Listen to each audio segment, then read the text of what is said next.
Hello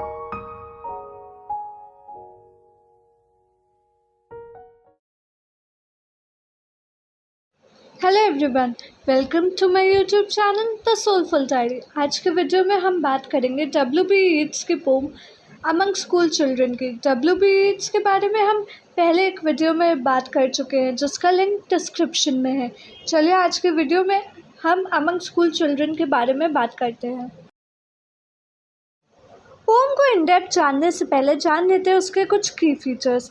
यह जो pome है यह एक एक्सप्लोरेशन है about the complexities of life within a school room.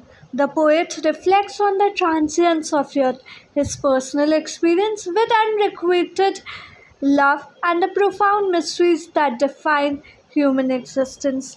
It reveals the poet's contemplation on the complexities of existence, the passage of time, and the profound interplay of the spiritual and material realms.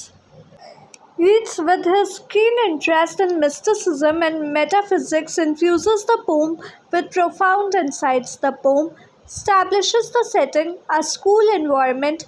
The word among suggests a sense of detachment or observation, indicating that the poem will not merely describe the experiences within a school but will also explore broader themes related to human existence. The title suggests a classroom. The poem delves into the collision of idealism and reality, capturing the tension between youthful aspirations and the harshness of worldly truths. It is a timeless thought-provoking piece in the tapestry of Yeats' poetic legacy. The poem is divided into 8 stanzas with 8 lines each. The evocative imagery, intricate symbolism, and profound reflections culminate in a masterful piece, the complexities inherent in the human condition. Stanza 1. I walked through the long schoolroom, questioning. A kind old nun in a white hood replies, the children learn to cipher and to sing, to study, reading books and history, to cut and sew, be neat in everything, in the best modern way. The children's eyes in momentary wonder stare upon a 60-year-old smiling public man.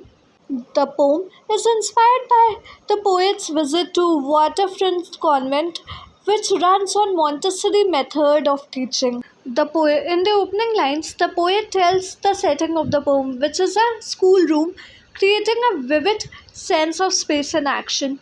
The act of walking through, combined with the poet's questioning, suggests a deliberate and contemplative engagement with the educational environment.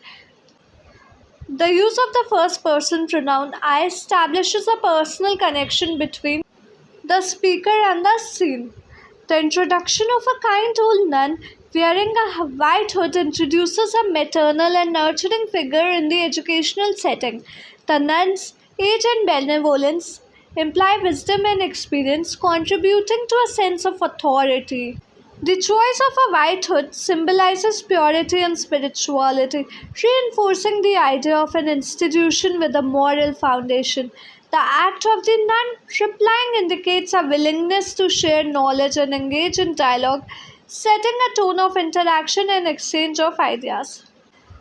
Then the lines capture the essence of the children's educational pursuits.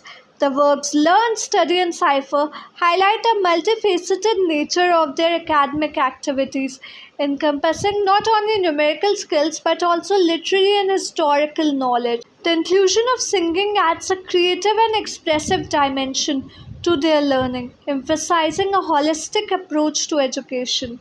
The mention of practical skills such as cutting and sewing underscores a comprehensive educational curriculum that extends beyond intellectual pursuits to include manual activities and craftsmanship. The emphasis of being neat in everything suggests an emphasis on discipline and order. The image of the children's eyes staring in momentary wonder introduces a sense of curiosity and admiration, setting the stage for the appearance of the 60-year-old smiling public man. This older figure Presumably, the speaker is described with a blend of age and public appearance, creating an intriguing contrast with the educational setting. The adjective smiling adds a layer of approachability, hinting at the speaker's role as a figure of experience and perhaps inspiration within the school environment. Stanza 2. I dream of a leaden body bent above on a sinking fire, a tale that she told of a harsh reproof or trivial event that changed some childish day to tragedy, told, and it seemed that our two natures blent into a sphere from youthful sympathy, or else to alter Plato's parable into the yolk and white of the one shell.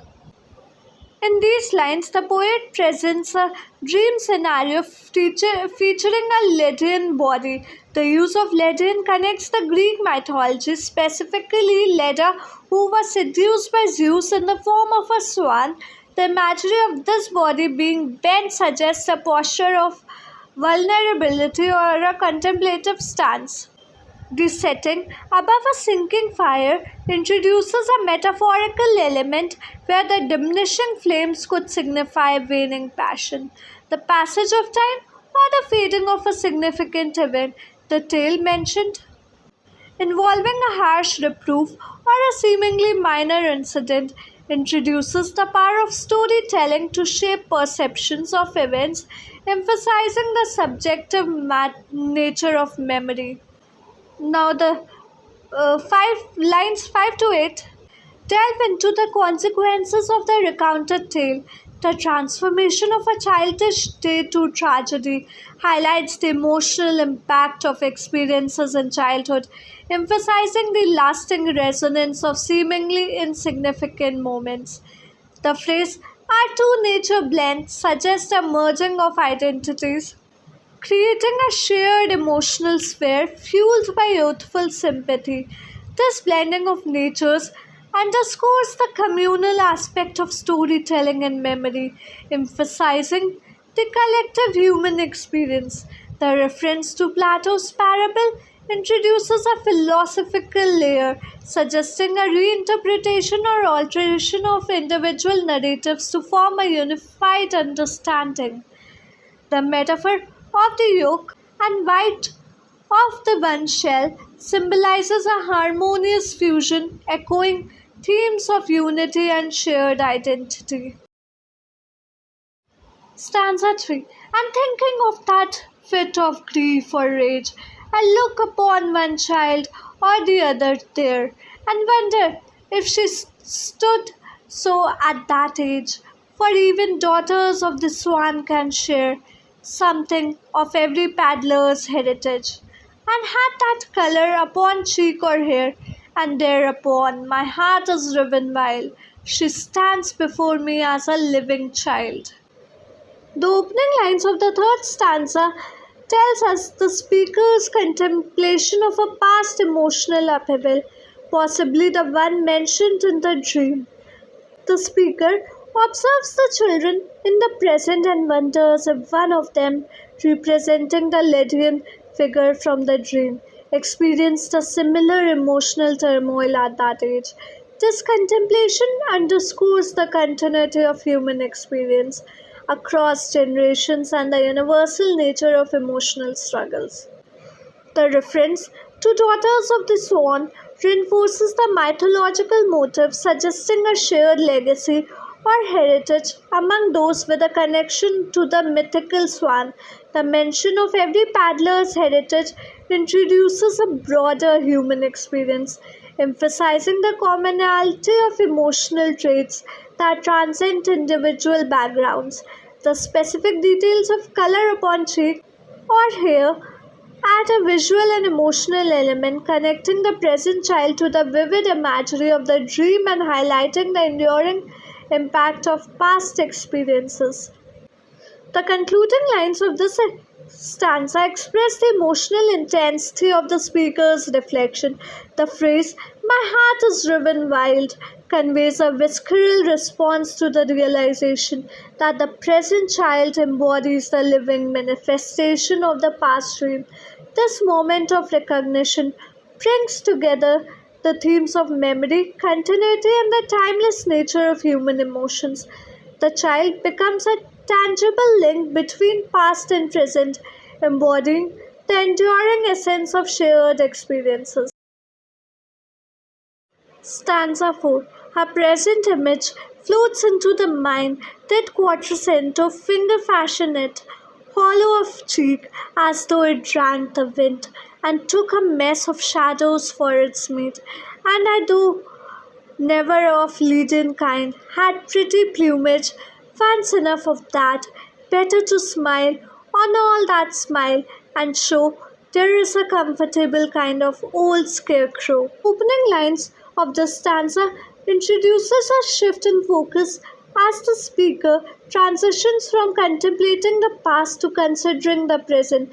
The phrase float into the mind suggests a present image, subtle and elusive emergence, indicating the subjective and fluid nature of memory and perception. The speaker engages in a reflective inquiry about the nature of the present image. The reference to the Quattrocento, an artistic and cultural movement of the 15th century, adds an aesthetic dimension to the contemplation. The description of the image as hollow of cheek and consuming a mess of shadows for its meat introduces a surreal and symbolic element.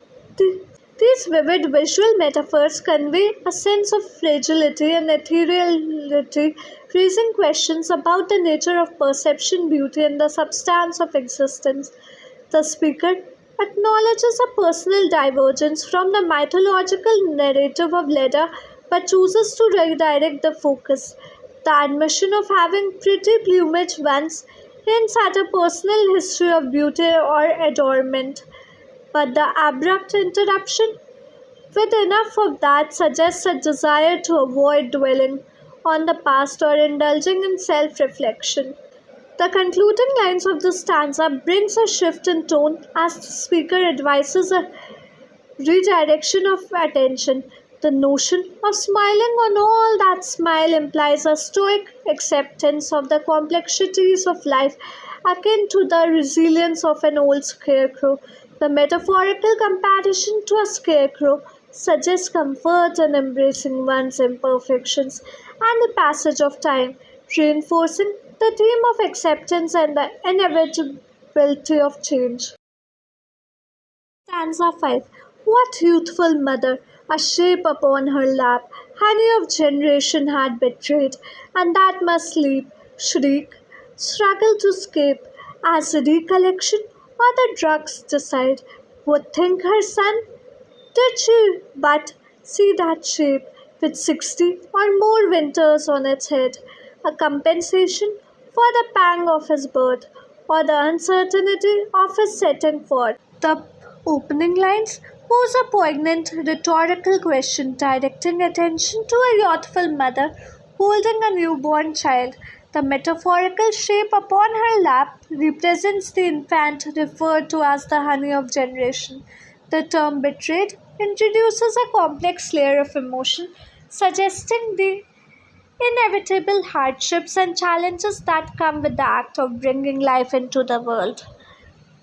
The subsequent lines vividly describe the inevitable phases of life: sleep, shriek, and struggle, highlighting the cyclical nature of human existence. The reference to recollection and the role of a drug introduces the idea of coping mechanisms and how individuals navigate the challenges present by memory and external influences.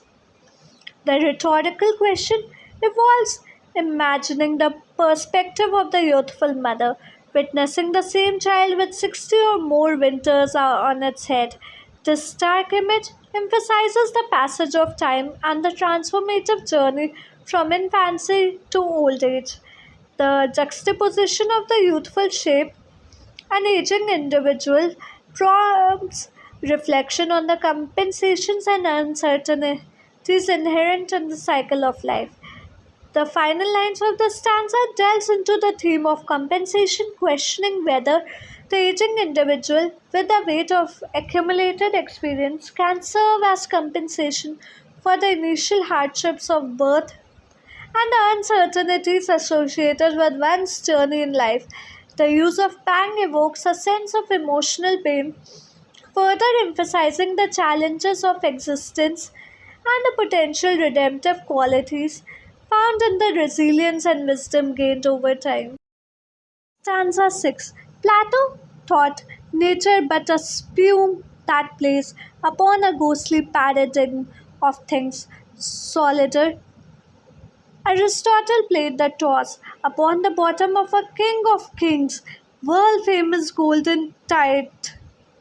Pythagoras fingered upon a fiddlestick or strings.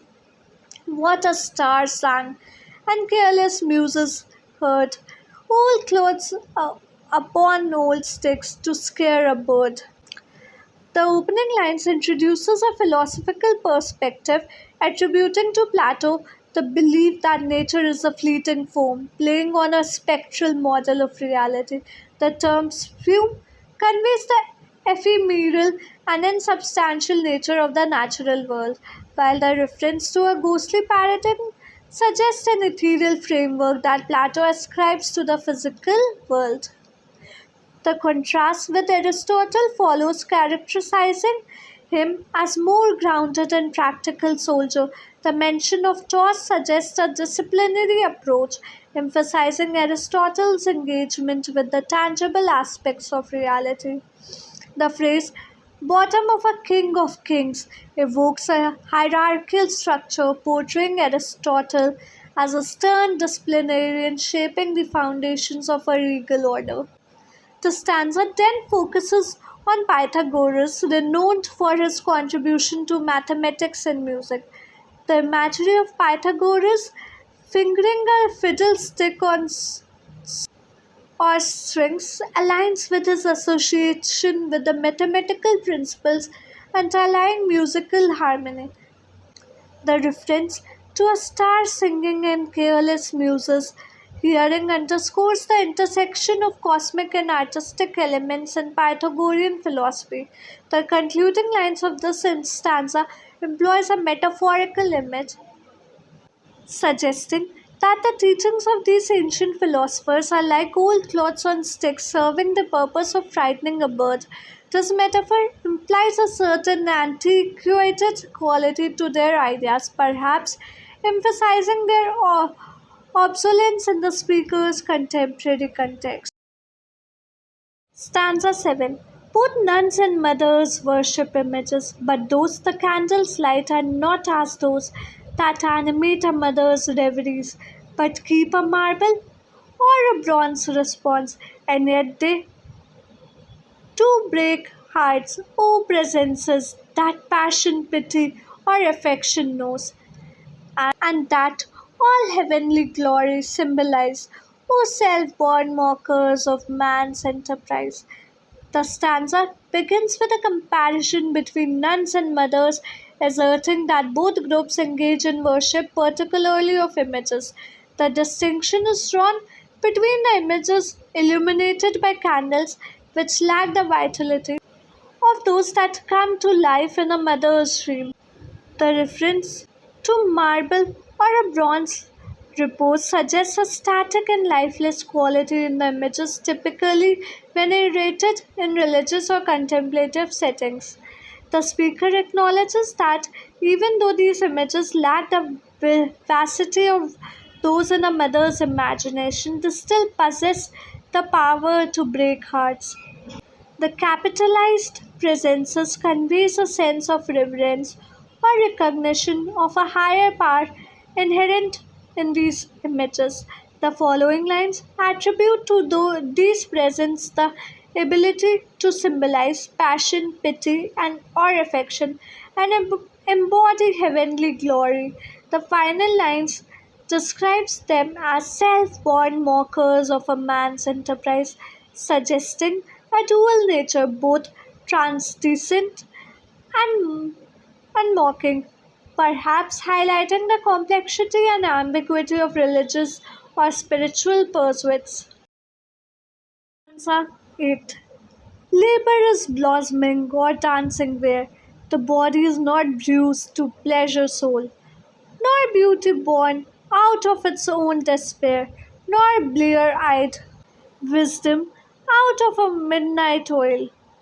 O chestnut tree, great rooted blossomer, are you the leaf, the blossom, or the bowl? O body swayed to music, O brightening lance, how can we know the dancer from the dance?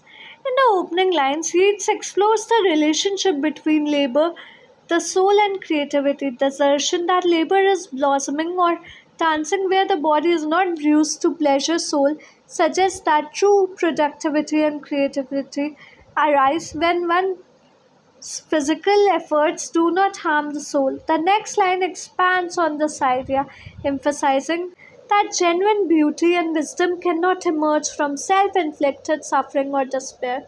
The reference to midnight oil alludes to the tradition image of burning the midnight oil for intellectual pursuits, suggesting that wisdom should not be derived solely from strenuous and wearisome endeavors. The stanza shifts to a metaphorical reflection on a chestnut tree, posing a question about identity and essence. The speaker contemplates whether the tree is defined by its leaves, blossoms, or trunk, drawing a parallel to the ambiguity in understanding the relationship between the dancer and the dance. The concluding lines pose a philosophical inquiry into the inseparability of dance and the dancer, prompting consideration of how one can distinguish the two. Poetic devices, metaphor, example, what youthful mother, a shape upon her lap, honey of generation had betrayed. In this line, the shape upon the mother's lap is a metaphor for her child, and honey of generation represents the sweetness and potential of life. Alliteration, example, labor is blossoming or dancing where. The repetition of the B sound in labor is blossoming creates an alliterative effect, emphasizing the action and adding musicality to the line. Imagery. I walk through the long schoolroom, questioning. A kind old nun in a white hood replies. The vivid description of the schoolroom and the nun's appearance creates a clear mental image for the reader. Symbolism. O chestnut tree, great rooted blossomer. The chestnut tree serves as a symbol representing the cycles of life and growth, rootedness and blossoming. Enjambment. For even daughters of the swan can share something of every paddler's heritage. The continuation of the sentence, without a pause between lines, enhances the flow of rhythm, connecting ideas seamlessly. Anaphora. O chestnut tree, great rooted blossomer. The repetition of the phrase O chestnut tree at the beginning of successive lines emphasizes the speaker's contemplation and admiration for the tree. Personification, example, labor is blossoming or dancing where the body is not bruised to pleasure soul. Describing labor as blossoming and dancing gives human qualities to an abstract concept, enhancing the emotional impact of the statement. Irony. Example, how can we know the dancer from the dance? The ironic question challenges the distinction between the artist dancer and the art dance, raising philosophical inquiries about identity and existence. Allusion. Anti-toe, never of a Lydian kind. The allusion to Leda, a figure from Greek mythology, adds to depth to the speaker's reflection on beauty and transformation. Hyperbole, the exaggeration of being neat in everything, emphasizes the societal expectations placed on the children. Themes of the poem among school children. Life as a process of change. The poem suggests that life is a continual movement from one moment to the next, and that change is an inseparable part of our life. The contrast between innocence and experience, the speaker and the elderly senator, feels a contrast between life as a young person and life as an old man. He feels that old age is a decline from the beauty and freshness of youth. The reality of aging and decay. The poem suggests that aging and decay are part of being human, and that anyone who wants to live fully must embrace these realities. The relationship between body and soul. The poem asserts the truth of the unity between the physical body and the spiritual component to human existence. The worship of illusions. The poem suggests that people are often blind to harsh reality because they are fond of cherished images. These images stand for glorious idols that are hardly ever attained. In the end, among school children is a masterful exploration of the complexities of life, love, and the passage of time. The poem uses vivid imagery and symbolism which adds layers to the meaning of the poem. Thank you. I hope आज की video पसंद आई होगी आपको। अगर अच्छी लगे and informative लगी तो like share and subscribe to my channel. हाँ, हमें कमेंट करके बताइए कि आप किस टॉपिक पर वीडियो देखना चाहते हैं। मिलते हैं कल एक और इन्फॉर्मेटिव वीडियो के साथ शाम 4 बजे।